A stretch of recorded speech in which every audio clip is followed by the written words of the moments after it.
Hello, everyone, and welcome back to Rayan Daily English. I'm Emily. And I'm Tom. We're so happy you're joining us today. Tom, how's your day going? It's been really productive, actually. Oh, nice. What have you been working on? I spent the morning reading some interesting research about language learning. That's perfect because it matches today's topic. Exactly. Today we're talking about something many English learners struggle with. Let me guess. Go ahead. Thinking in English? That's right. Today's lesson is all about training your brain to speak English naturally. Without translating every sentence in your head. This is such an important skill. Have you ever experienced that while learning another language? Oh, definitely. Really? I used to translate everything, word by word, inside my head. That sounds exhausting. It really was. And it also slows conversations down. Exactly. But here's the good news. You don't have to keep learning that way forever. There are practical ways to train your brain differently. And today, we're going to share them with you. Before we begin, If you're enjoying these conversations, please take a moment to like this video. Your support helps us create more lessons for English learners around the world. and if you have a friend who's learning English, Share this lesson with them. learning together makes the journey much more enjoyable. All right, Tom. I'm ready. Let's talk about training our brains. Sounds good. When you translated everything in your head, Mm-hmm. what was the biggest problem? I'd say the delay. The delay? Yes. What do you mean? Someone would ask me a question. And then? There would be this awkward silence while I was thinking. Because your brain was doing two jobs at once. Actually, even more than that. Really? First, I listened to the English. Okay. Then I translated it into my native language. That's step 2. Next, I thought of my answer in my native language. Step 3. And finally, You translated your answer back into English. exactly. That's 4 different steps. When it should really be just 2. Understand? And respond. No wonder conversations felt difficult. I know. And here's something interesting. What's that? Many B1 learners still do this. Even after learning English for quite a while? Yes, Why? because it becomes a habit. Ah, The brain automatically follows the same path. especially when we're nervous. Or tired. So we need to teach our brain a new path. Exactly. A direct English path. Scientists call these neural pathways. That sounds complicated.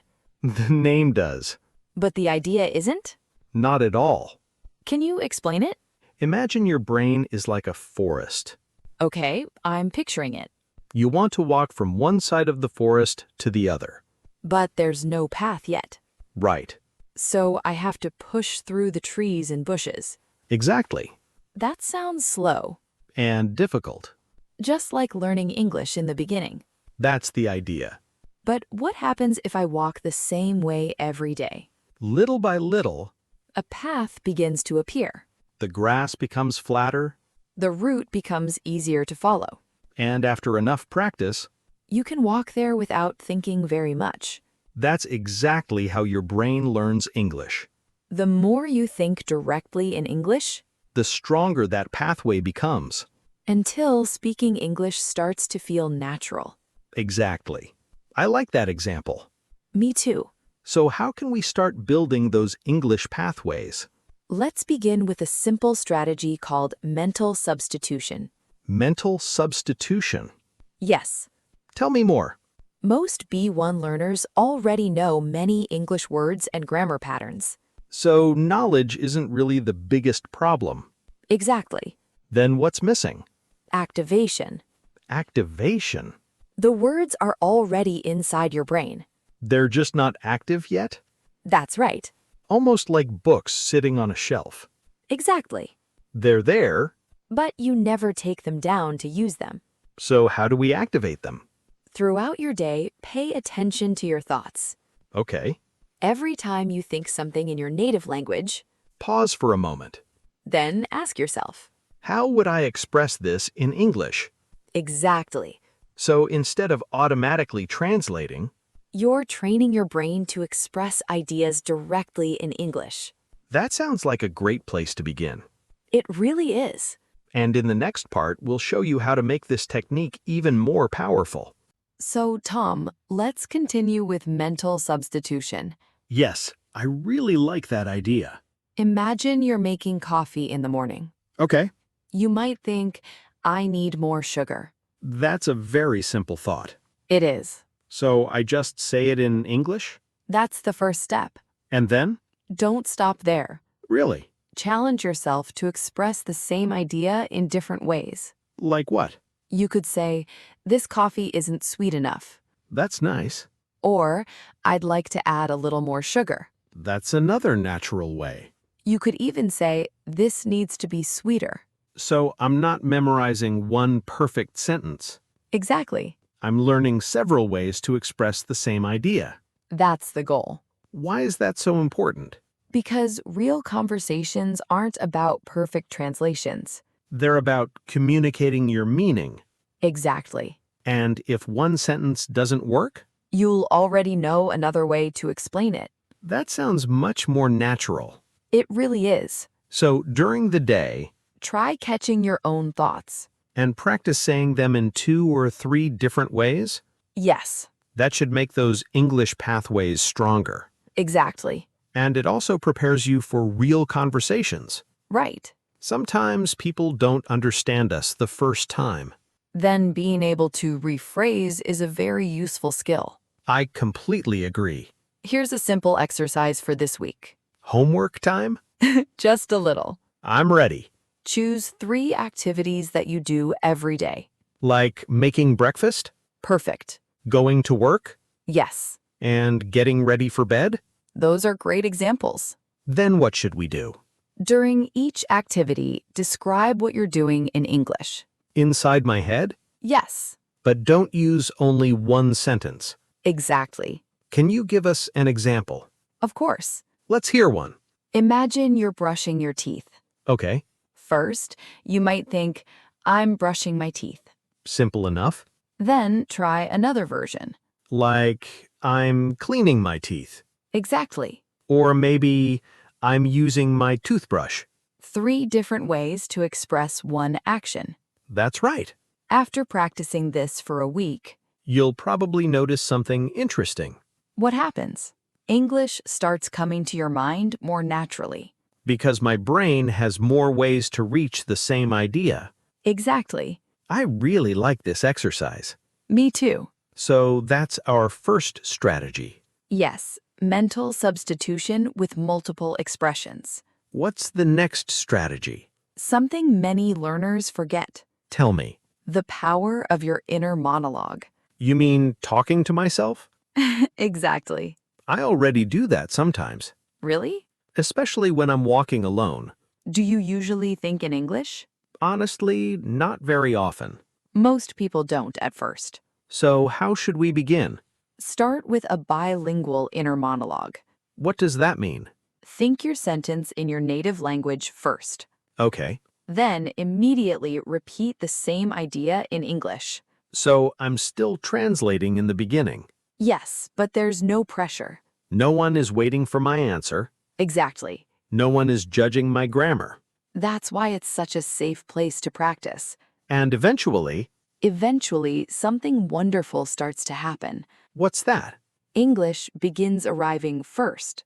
Really? Sometimes you'll notice you're thinking directly in English. Without trying to translate? Exactly. That's the habit we're trying to build. Yes. And the more we use that English pathway, The more natural it becomes. I love that idea. In the next part, we'll discover how emotions, listening, and speaking practice can make those English pathways even stronger. Welcome back. So far, we've talked about mental substitution. And building an inner monologue in English. Now, let's look at another important piece of the puzzle. Input quality. Exactly. You mean listening and reading? Yes, but not just any listening or reading. What do you mean? You need the right kind of English at the right level. I think many learners make mistakes here. They do. What's the first mistake? Some people only study very easy English. Because it feels comfortable, Exactly. but their brain isn't being challenged. Right. And the second mistake? The opposite. Really? They jump straight into difficult news programs or academic articles. Then they feel overwhelmed. And discouraged. So what's the better approach? Find something called comprehensible input. I've heard that phrase before. It simply means English that's a little above your current level. So I understand most of it. But I still learn something new. About 70 or 80%? Exactly. That sounds like a good balance. It really is. So where can learners find this kind of content? Podcasts YouTube channels? and graded readers designed for intermediate learners. Just like this podcast. Exactly.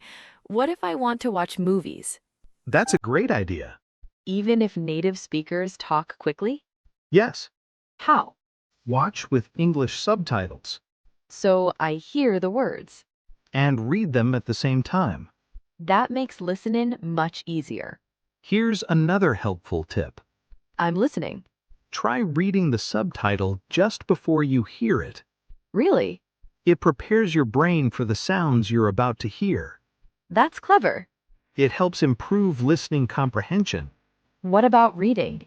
I like something called the 70% rule. What's that? If you don't understand more than 30% of a text, It's probably too difficult. exactly. So I should understand at least 70% naturally. Yes, Then I can guess new words from the context. just like native speakers do. That feels much more natural than checking the dictionary every minute. Definitely. What should people read? Read things you genuinely enjoy, Why does that matter? because interest keeps your brain engaged. So if I enjoy cooking, Read cooking blogs. if I love technology, Read technology articles. if I'm interested in sports, Read sports news. that makes learning much more enjoyable. Exactly. You also mentioned repetition earlier. Yes, Should we listen to the same lesson several times? absolutely. But not 5 times in one day. No. So what's better? Listen today. Okay. Then listen again a few days later. And maybe once more the following week. Exactly. Why is spacing important? Because every time you return, your brain understands a little more. So the lesson feels easier each time. And that's very motivating. I like that. Now, let's move to something many learners find scary. Speaking. Exactly. I think that's the hardest part for many people. It is. Why? Because they're afraid of making mistakes Or sounding strange. or not being understood. Those are real fears. They are. But we can't train our brain to speak. Without actually speaking. That's true. It's like learning to swim. Watching swimming videos isn't enough. At some point, You have to get into the water. exactly. So where should beginners start? Start by speaking to yourself. Out loud? Yes. Really? One of my favorite techniques is called shadowing. Shadowing. Listen to a native speaker. And repeat what they say. Try to copy their rhythm Their pronunciation. and their natural intonation. That sounds like great practice. It is. In the next part, we'll explore even more speaking techniques and learn how to overcome mental blocks, stay motivated, and build lasting confidence in English. Welcome back. We've talked about building English pathways Choosing the right input. and practicing by speaking. Now let's finish with some practical advice you can start using today. Tom, many learners tell me they're afraid to speak with other people. I completely understand that. Why do you think that happens? Mostly because they're afraid of making mistakes. Or they're worried about sounding strange. Or they think people won't understand them. Those feelings are completely normal. But here's something important. You can't train your brain to speak English. Without actually speaking English. Exactly. It's like learning to ride a bicycle. Reading about it isn't enough. At some point, You have to get on the bike. so what if someone doesn't have English-speaking friends? That's okay. Really? There are many ways to practice. Such as language exchange apps? Online conversation groups. Or speaking with a tutor? The important thing is to keep using your English. And we don't have to speak perfectly, right? Exactly. The goal is communication. Not perfection. That's a big difference. It really is. So mistakes aren't failures. No. They're opportunities to learn. Every mistake teaches your brain something new. I like that way of thinking. Me too. Sometimes, though, my mind just goes blank. Ah, the famous mental block. Exactly. It happens to everyone. Even advanced speakers? Absolutely. So what should we do? First, don't panic. Okay. Remember that the feeling is temporary. Then what? Have a few useful filler phrases ready. Like what? Let me think about that for a moment. That's a good one. Or, that's an interesting question. I like that.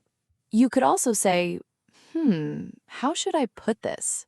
Those phrases give us time to think, Exactly. and they keep the conversation moving. Just like native speakers do. Another thing I've noticed. What's that? Sometimes I try to say something that's too complicated. That's very common. Then I get stuck. Here's a simple solution. I'm listening. Simplify your message. Instead of searching for perfect words, Exactly. say the main idea first. Then add more details if you can. That feels much easier. It also helps your brain relax. And once I start speaking, It's often easier to continue. that's true. Before we finish today, There's one more thing we should talk about. patience. And being kind to yourself. Learning a language is one of the hardest things your brain can do. It takes time. It takes practice. And it takes consistency. Some days you'll feel like you're making great progress. Other days, It may feel like nothing is improving. those are what we call plateaus. Exactly. They can feel frustrating. But they don't mean you've stopped learning. Your brain is still building stronger connections. Even if you can't see the progress yet, Then one day, everything suddenly feels easier. I've experienced that before. So have I. That's why we should trust the process. Absolutely. Let's quickly review today's lesson. We learned about mental substitution. We practiced building an inner monologue. We talked about choosing high-quality English input. We learned the 70% rule, We explored shadowing recording yourself. and speaking out loud every day, We also learned how to overcome mental blocks. and why mistakes are part of learning. Most importantly, Train your brain a little every day. be patient Be consistent. and don't be afraid to speak. Every conversation helps your brain grow stronger. Thank you so much for spending time with us today. We'd also love to hear from you.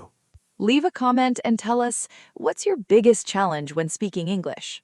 We read every comment, and your ideas inspire future lessons. Until next time, Keep practicing, keep thinking in English. and remember, every small step brings you closer to fluency. Bye, everyone.